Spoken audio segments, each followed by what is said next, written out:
বাংলাদেশের মতো এত সম্প্রদায় সম্প্রীতি কোথাও নাই। আপনারা এখানে আজকে আসছেন এবং এই জায়গার যে পরিস্থিতি আপনারা সবাই দেখছেন।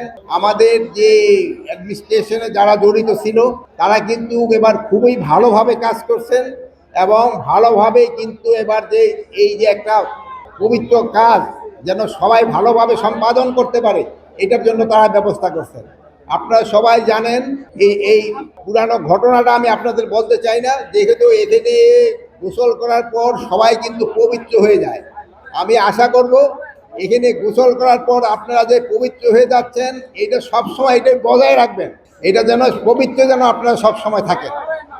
আরেকটা হলো আপনারা এখানকার প্রশাসনে যারা জড়িত ছিল তাদের আপনারা একটু ধন্যবাদ দিবেন, তারা কিন্তু এবার খুব ভালোভাবে অ্যারেঞ্জ করছে। আর একটা জিনিস হলো একটা ভালো খবর হলো যে এবার নদীর পানিটাও কিন্তু সবচেয়ে ভালো ছিল। টানা সপ্তমবারের মতো বেস্ট টিস্যু পেপার ব্র্যান্ড হিসেবে স্বীকৃতি পেয়েছে বসুন্ধরা টিস্যু। অন্যান্য বারের তুলনায় এবার নদীর পানিটাও কিন্তু ভালো ছিল এবং এবার পুণ্যার্থীও কিন্তু সংখ্যা অন্যান্য বারের থেকে অনেক বেশি। এবার পুণ্যার্থীদের সংখ্যাও অনেক বেশি, প্লাস আবার এবার যে ইটা পড়ছে ওটা কিন্তু রাত 2টার থেকে মনে হয় লগ্নটা শুরু হয়েছে, ওটা মনে হয় শেষ হবে আজকে রাত 12টায় শেষ হবে।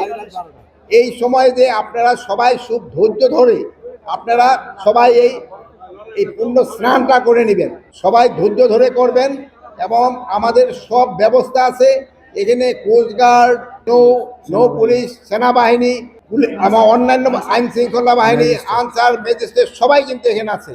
আপনাদের সবাই কিন্তু আসছে আপনাদের সেবা দেওয়ার জন্য এবং স্বাস্থ্য সেবার জন্য এখানে সিভিল সার্জনও আছে। আপনারা দেখছেন যে ডিভিশনাল কমিশনার সাহেব আসছেন, ডিআইজি পুলিশ আসছেন, ডিসি সাহেব আসছেন, তারপরে এসপি সাহেব আসছেন এবং প্রায় সেনাবাহিনীরাও 7 ফিল্ডের সিউ সাহেব আসছেন এবং হিন্দু মুসলিম সবাই কিন্তু এখানে কাজ করে। আমাদের এখানে কিন্তু কোনো ধরনের কোনো ভেদাভেদ নাই, হিন্দু মুসলমান বৌদ্ধ খ্রিস্টান এখানে কারো কোনো ভেদাভেদ নাই। আমরা এখানে সবাই আমরা বাংলাদেশি এবং বাংলাদেশি হিসাবে আমরা এখানে কিন্তু সবাই আসছি এবং আমরা এখানে একটা পুণ্য স্নান করে সবাই আপনার পূর্ণ সবসময় থাকতে পারি এটার জন্য ব্যবস্থা করা হয়েছে। আপনি নিজেই বললেন যে পরিস্থিতি খুবই ভালো এবং আপনারা এইটাই যদি প্রচার করেন কে কোন মিথ্যা সংবাদ দিল ওটা কিন্তু অটোমেটিক হয়ে যাবে। কোন টিউবে কোথায় কি বললো, অনেকে আছে যে মিথ্যা সংবাদ দিলে হয়তো লোকজনের বেশি হবে, সে পয়সাটা বেশি পাবে, এই জন্য কিন্তু অনেক কাজ করে।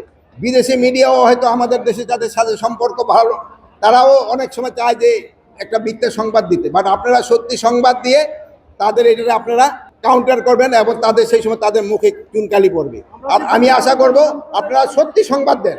আমি আশা করব আমাদের যদি কোনো ভুল থাকে আপনারা বলেন, আমার কোনো আপত্তি নেই, কিন্তু কোনো মিথ্যা সংবাদ দিবেন না। অন্যরা যেরকম দেয় এই জন্য কিন্তু আপনারাই বলতেছেন যে অন্যরা মিথ্যা সংবাদ দিচ্ছে, আপনারা সত্যি সংবাদ দিবেন, এই জন্য আপনাদের আমি ধন্যবাদ জানাচ্ছি। বাংলাদেশের মতো এত সম্প্রদায় সম্প্রীতি কোথাও নাই। এখানকার যত সম্প্রদায় সম্প্রীতি আছে আপনি অন্যান্য আশেপাশে দেখেন কিভাবে কি ঘটে। আমাদের দেখেন এখানে আমাদের হিন্দু মুসলমান বৌদ্ধ খ্রিস্টান সব ভাই বোনেরা কিন্তু একসাথে আসছে, সবাই কিন্তু কাজ করে যাচ্ছে।